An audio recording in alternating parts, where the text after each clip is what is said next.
Oh, hi there. I didn't see you. I decided to wear a ironic choice of clothing in lieu of my last video on the Arizona Iced Tea Company. Um, I want to use this time to talk about something a little awkward. And by awkward, I mean loving something so dearly and seeing it kind of drift into something you're not the biggest fan of. This is about Yakuza. This video is about Yakuza. The first Yakuza game I ever played was Yakuza 0. That was back in like 2017, 2018. And I fully fell in love with it from then. I tell a lot of people, basically, I tell a lot of people, I'm like, yeah, I played Yakuza 0. I thought it was so good. I bought 1, 2, 3, 4, 5, 6, 7, and I fucking pre-ordered 7. That's usually the way I like to say it, because like the Yakuza games are consistently fucking awesome. You know, 0 made me fall in love with the series. 1 really hit me at an emotional moment in my life. 2 had really interesting gameplay. The Dragon Engine was very sussy, but it was also the first Yakuza game that I like 100% completed. There was a lot of the bouncer minigames was really fun. Yakuza 3, I loved the kids.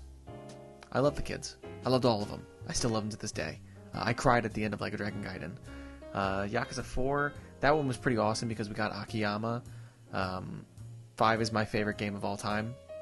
Yakuza 5 is my favorite game of all time. Just flat out, right? Yakuza 6, that was my least favorite of the series. Frankly, that was the Dragon Engine did not make combat very fun in that game, and that's really one of my only slights against it. Also, I missed an entire bar friendship simulator because I just didn't walk down that path, I guess. The sub-story finder is an achievement or is like a goal that you get for beating all the bar friend minigames, but I needed it to find the bar, you know what I mean? And 7, what is there not to say about Yakuza 7? It is one of the most emotional stories in gaming to me. It is such a special thing, and Ichiban means so much, and I'm not going to lie to you. At my most emotionally low, I think of his lessons, and I think about him, and that's such a powerful fiction.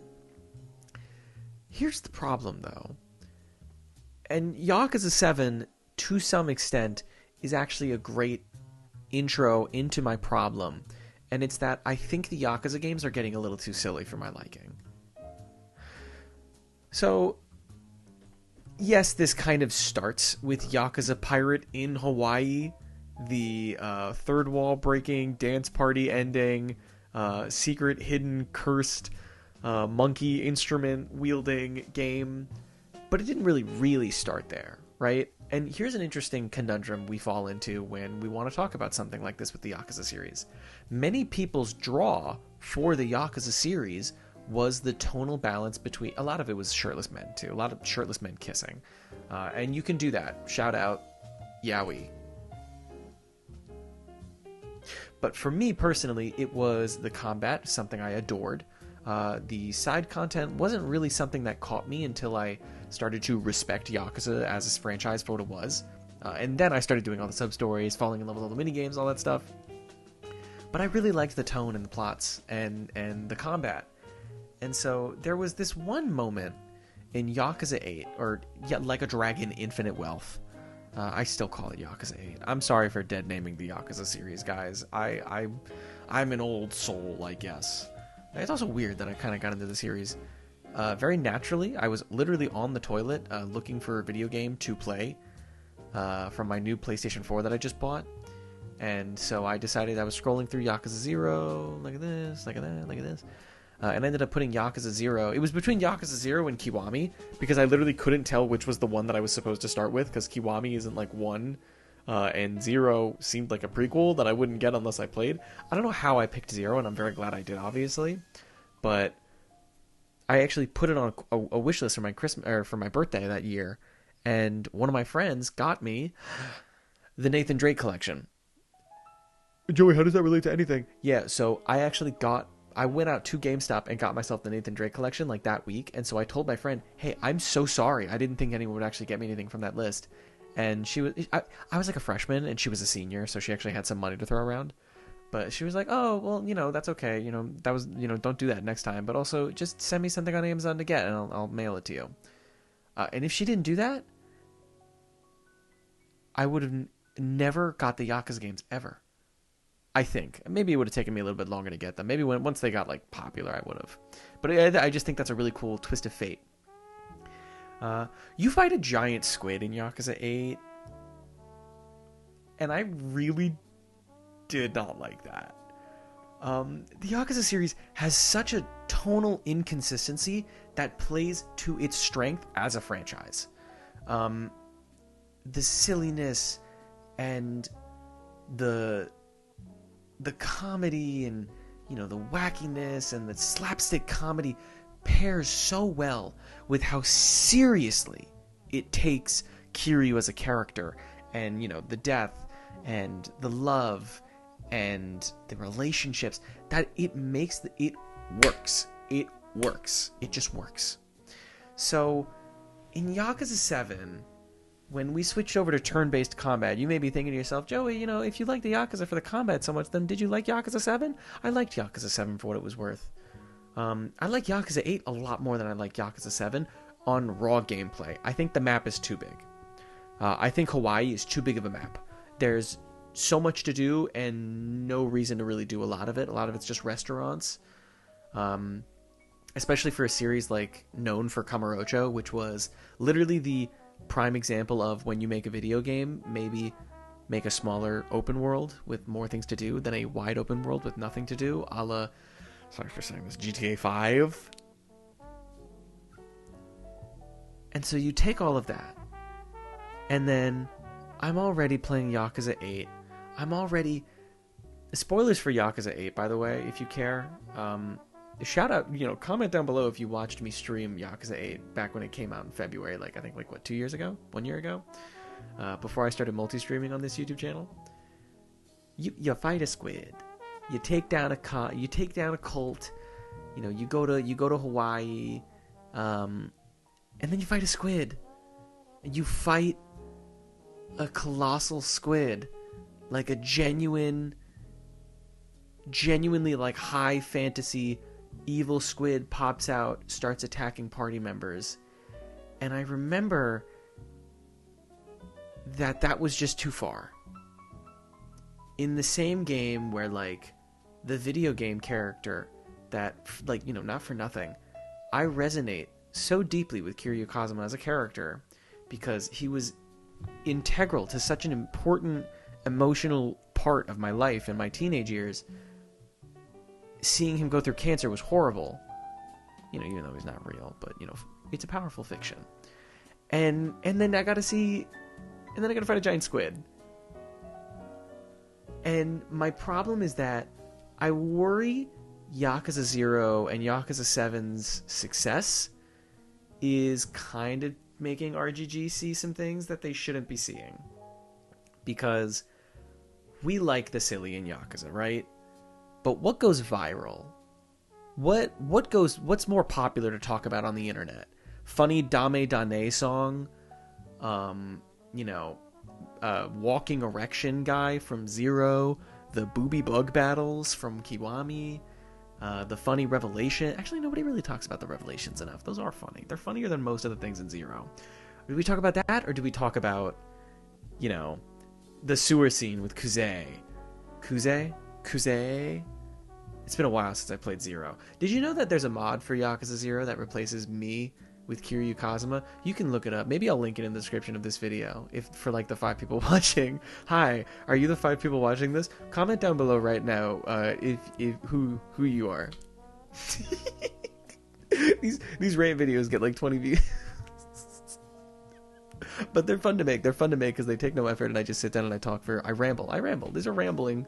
This is the closest you'll ever get to a solo podcast. This is what most men in the world need to do, to lock themselves in a room with a microphone and talk and upload it to 5 people on YouTube. I think there would be less gun violence. So I'm just saying. So when the big giant squid battle happens, and I have to kind of ignore it, to continue engaging with this plot, that's not a good thing. I get that, you know, the goofy, wacky stuff is the stuff that goes viral, and that's what creates all this, like, organic marketing material for the series. But it's starting to, I feel personally, it's starting to bleed into the overall narratives of the games, and I don't like that. Frankly, this is kind of the bigger, more important problem I want to talk about. Like a Dragon, Pirate Yakuza in Hawaii was a fun game I did not like. On, like, a principle, I fear. I think, therefore I am, I think that a game about Majima getting, you know, amnesia and going on this wild pirate adventure in Hawaii, there's something there, except literally no the fuck there isn't. He's Goro Majima. Maybe if this was, like, in 2001 at his peak, maybe this was 1988 Majima. Oh, but Joey, you'd have to find a way to write around it. Yeah, that's probably why we didn't do it. That's probably why this game only comes out now, and it really shouldn't. Because, you know, first of all, Majima's pretty much the same age as Kiryu, and Kiryu's retired. Kiryu is old, he's gray, he's cancer. This is a... And, you know, they made this game because Goro Majima is one of the most popular characters in the fiction. Ladies, if that's your man's, that's your man's. He's not for me. Chitose was. But lore-wise, I hate it. I hate the idea of him going on this whack-ass high fantasy adventure in Hawaii when he should be depressed in, like, the fucking middle of wherever the fuck he was in Infinite Wealth. That was not... If you played Infinite Wealth and you saw the three Jimas, you know, Saejima, Daigo, Saejima, and Majima... Daigo Dojima, that's why he's in the three Dojima. If you see those people, you don't think, oh, well, they're gonna go on a fun pirate adventure now. You don't. We were not expecting this. You know, a lot of people were excited about it. Why didn't you just do what Ishin does? Why didn't you just do what Kenzin does? That way, you could lean fully into the concept, and we're not left with these awkward, weird lore ramifications about, like, oh, I guess there's just giant squids in the ocean, like literal sea monsters attacking Yakuza pirate ships, and there's ancient pirate treasure in the same fucking world where, you know, the 10 billion yen incident happened. Narratively, that's like fucking knocking me against a concrete wall. I can't fathom that in this world, especially not with Majima as a character. Majima has fucking nothing to do with pirates. He has nothing to do with the ocean. Kiryu had more to do with the ocean. He lived in Okinawa, right? But I don't want to see Kiryu go on a wild pirate adventure. I want to see a wild pirate adventure set in, like, the fucking 1700s, maybe. And you can do that, and you did do that. I don't know why we needed to make this game canon. I don't even know if this fucking game is canon. I'm going to be entirely honest with you. I don't know. There's the whole Majima is, like, shooting it as, like, a movie or, like, a documentary. And then at the end... like, Ichiban is there, and he's talking to Majima. He's like, Majima-san, did any of that really happen? And he's like, well, yes, it did. And it's like, they try and tie it together by being like, you know, Saejima sits there with a fucking cigarette at the hospital, and he's like, you know, the second we found out there was a special type of whale blubber that, you know, might be able to cure someone's cancer, Majima just set out in the ocean. That's sweet. No, it's not. That's batshit stupid. That's like insulting levels of stupid. You're jingling keys in front of me and being like, isn't it sweet? Ignore how fucking stupid this is. Isn't that sweet? Ooh, Kazumaji. Is that what it is? Kazumaji, right? Ooh, Kazumaji. Ooh, Kazumaji moment. Forget how stupid this fucking plot setup is.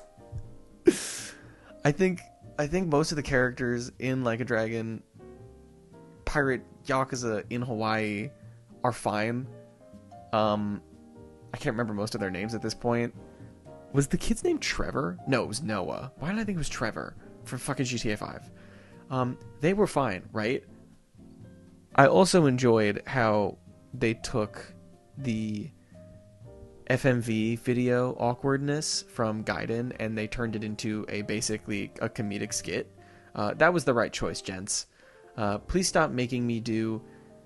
Actually, this is like a completely serious thing. From Yakuza 7 to Yakuza 8 up, please stop making me do weird, rapey side quests with all the women in this game just to get all the sub-stories. It's creepy and it's weird. And it's not Yakuza. It's not. It's just not. Having to like grind out personality points to do literally the same. Ichiban does this. Girl rapes him. I really shouldn't say that on YouTube because I'm gonna get censored now. But like, I don't like the idea of saying grape for something this serious. And that's what it is. It's not funny to me. It's a serious thing, right? Sexual assault is not funny on anyone, especially not in my Yakuza game. With Ichiban? But, that's like, I have the same problem with Zero. And obviously Yakuza 3 had some transphobic stuff in it, but it got scrapped in the patches. Or it got scrapped in the HD remake. So why are we still doing, like, overtly silly stuff, and we've, like, kind of lost the plot on how to make it serious? Keep the silly shit low. Keep it in the back. Keep it in the side content, Lady Goo Goo with seaweed hair from Yakuza 5. Cock racing, the chicken races. Fun, not integral. Please bring back Tatsuo Shinada. Please. But, like, Pirate Yakuza in Hawaii was just so upsetting to me. Because it was so confusing. How it's like, how many more secret underground crime worlds are we going to find? Right? There was Madlantis. There was that weird, like, shipping container from Gaiden. They're just finding all these ways to not give us Purgatory. Do Purgatory again. I'm, like... Please respect that I've played like 7, 8, like 12 of your fucking games at this point. I like seeing locations that I've been to and seeing how they change with time. I actually miss Little Asia. I think it's so stupid that in 6 and 7 and like 8 and like Gaiden for this matter, we just don't have Little Asia anymore. They just never did anything with it because now we're in Yokohama and it's like, okay, but why was it, why couldn't they have fixed it in Judgment, Well, they're reusing the assets, and that's fine. But, I think where I want to wrap this up is I don't like all the high fantasy stuff from the Yakuza games, from, like, 7, 8, Yakuza Pirate, and up. Even Gaiden, to some extent, had, like, a little too much, right? Like... You're telling me fucking 40-year-old Unk Majima, or not Majima, Unk Kiryu is like swinging, grappling, hooking? Don't, maybe. Kind of the same goes for Majima Pirate, but if we're already doing Majima Pirate, I actually do believe that he has a grappling hook. I don't believe it should have happened, though. Majima as a character, way too old. Narratively, completely, like, sandpaper to my brain narratively. To kind of fit it in with an overarching Yakuza story that we have now. Because, like, what, are they just never going to talk about it? Yakuza 9's going to come out. Are they going to mention how, Majima was a pirate? Are they going to mention how he tried to find, does Majima have the cursed instruments with monkeys and sharks and jellyfish and stuff? That's obviously side content. But, like, the entire pirate thing happened. And are we going to write around that? Or are we just going to ignore that? And I feel like it would have been so much easier if you just full send did a timepiece or a time drama like they do. Ishin was a timepiece drama. They could have had Kiryu in that game. They could have had Kiryu in Yakuza Pirate in Hawaii if they just fucking made it a timepiece. I don't know why they wouldn't do that. Because now I have this awkward, confusing, narratively mixed tries to be serious, but it's way too silly. I don't really know what I don't want more of this, but I really want more Gaiden games. So I'm kind of left in a weird position where it's like, please stop making Ichiban fight giant squids. Tigers and bears, I'm okay with. The giant claw machines, that was funny. I'm worried I'm gonna fight an actual dragon soon in these games, dude. That's it. I guess protect your peace. Like the video. You're already subscribed if you're watching this. This is these, 5 people watch these. What am I gonna call this? I'm gonna call this the Yakuza series is getting too silly for its own good, and I'm gonna call it a mini Yakuza Pirate in Hawaii review. And then I honestly don't even recommend watching my playthrough of it because the VODs are really messed up. Sorry about that. See ya.